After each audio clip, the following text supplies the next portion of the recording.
Are you considering selling your first home? We'll cover what you need to know today on Frequently Asked Friday.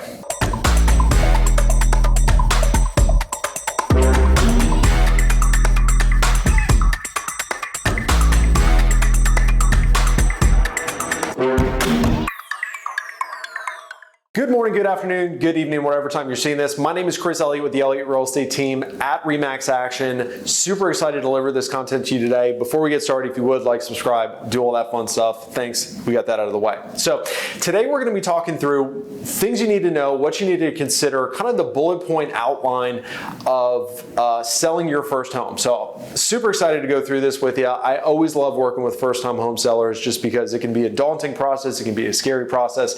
Guiding people through that process is one of the most fun things I get to do. So bullet point number one, we're going to develop a plan, okay?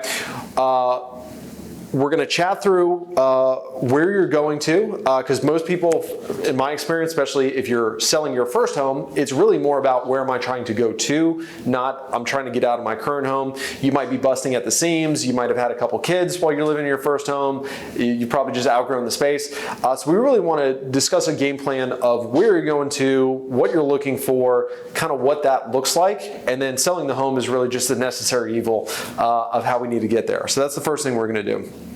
Next, we're going to figure out whether it makes sense to buy first or to sell first. Okay, that's a whole different video. I'm not going to cover that today. Depends on your financial situation, market conditions, all that stuff. But that's something we're going to cover. If you are buying, I would recommend we go ahead and we get you pre-approved before we even discuss selling your first home, because we want to make sure that you're going to be able to buy what you want to buy, and you know what all those numbers look like. And we're also going to talk about how much you're going to net from your home, and we can kind of factor that all in. So that's that. And then last but not least, we're going to get a realistic price expectation with a breakdown of your projected expenses and estimated walkaway money. And keyword there being realistic. So you know, the Zillow's estimates of the world, all the automated valuation models, all the algorithms, they're great. There's a great place to start. But at the end of the day, you don't want to price your home based on what a computer thinks your home is worth, a computer that hasn't seen your property. So we want to get realistic price expectations just so you know when I actually go on the market, this is what I can actually, with reason, expect to walk away with and be able to budget that into your numbers. Next bullet point, we're going to get your home prepared for sale, okay?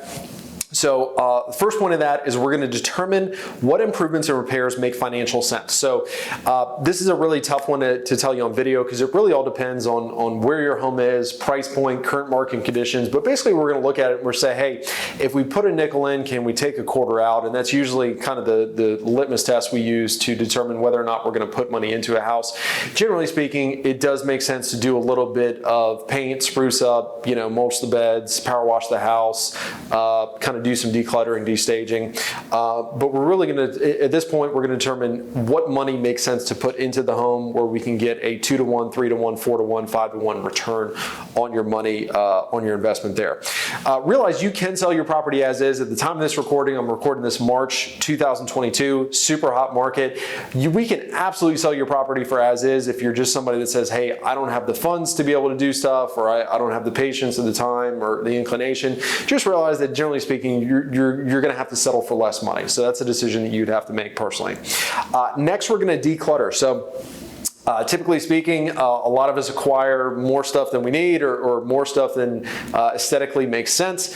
So one of the big things that we're always working through with our clients is, hey, how can we pare down some of what we have in the home just so we can actually showcase the space and people aren't just overwhelmed by your stuff. And I'm as guilty as anybody. When my wife and I sold our first home, we had 2 kids and it was amazing. The house was plenty big when it was just the 2 of us. When there was 4 of us, the walls just kind of closed in on us. So we're going to pare down. There's a couple different ways you can do that. You can rent a storage unit to where you just move your stuff out of the house completely. You can get rid of things that you're just no longer need or don't plan to take to the next house. Or the third option is clustering. So for example, if we don't have the money or we don't want to spend the money on a storage unit to get things off site, one thing that we do with clients sometimes is we'll move all of the extra stuff into the garage, into the attic, into one one bedroom. So that way, 90% of the house shows well, is free of clutter, and then we just kind of cluster all the clutter into one space so that when people walk in the garage, they're going to say, oh wow, that's a lot of stuff, but the house itself looks good, if that makes sense. Next, we're going to depersonalize. So when we take on a listing, we actually send out a staging consultant at our cost. So this is not something you have to filter through all yourself, but for the sake of this video, we'd recommend depersonalizing. So if you have any very specific decor, if you have any family photos, anything that marks your home as your own, belonging to you, we're actually going to recommend taking this down. And the reason being is when a buyer walks through your property, we don't want them to feel like they are in your property, being John and Jane Doe.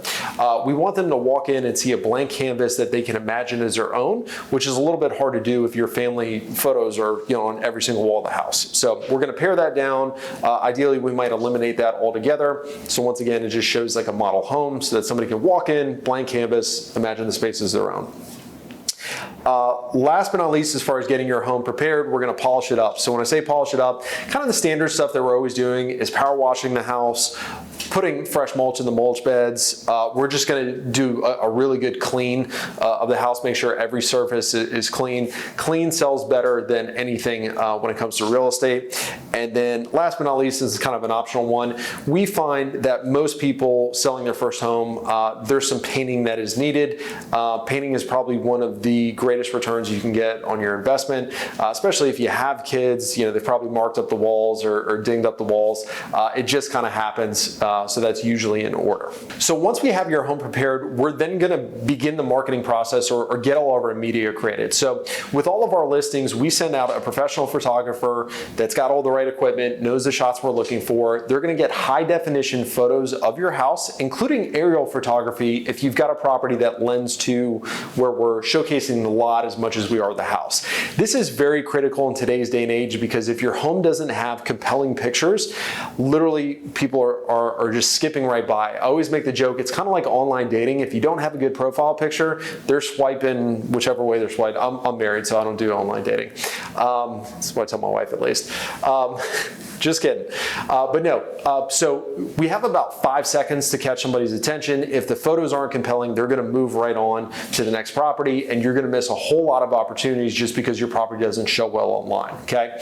So that's kind of the basis. That's the ante to get in the game. The second step where we feel like we take it a step further for all of our clientele is to shoot a professional video tour where our photographer / videographer is actually going to go through the home, is going to pan through the home, put together a really nice 2 to 3 minute professional video tour, nice music, the cinematography is good. We're showcasing the house in a different dimension, allowing people to experience the property before they get out to the front door. What we found going through COVID, and this was kind of a trend going into COVID, but I think COVID just accelerated it, is by the time somebody gets out to your house, they've already made up 90% of their decision whether or not they're going to be buying your home. So we want people to fall in love with your property before they get to the front door, because if they fall in love with the property, we're going to have success, and more than likely they're going to be willing to pay more money for the property because it's now an emotional decision versus a logical decision, okay? So that's kind of the marketing in a nutshell. Once we've got our photos and our video created, we're gonna book showings, and once we get offers, we're gonna review offers. And I'm kind of cutting those short just because there's a lot of minutia, there's a lot to go through there. It's a whole different video. We're out of time on this one, but that is the nuts and bolts. That's the 5 bullet points of what it takes to sell your first home. If you have any questions, concerns, something we didn't cover, reply back, throw it in the comments, DM me. Of course, if you're interested in selling your home, we would love to talk with you. Give us a call, give us a text, give us a DM, and we'd love to walk you through the process. Appreciate your attention. Hope you have a good rest of your day.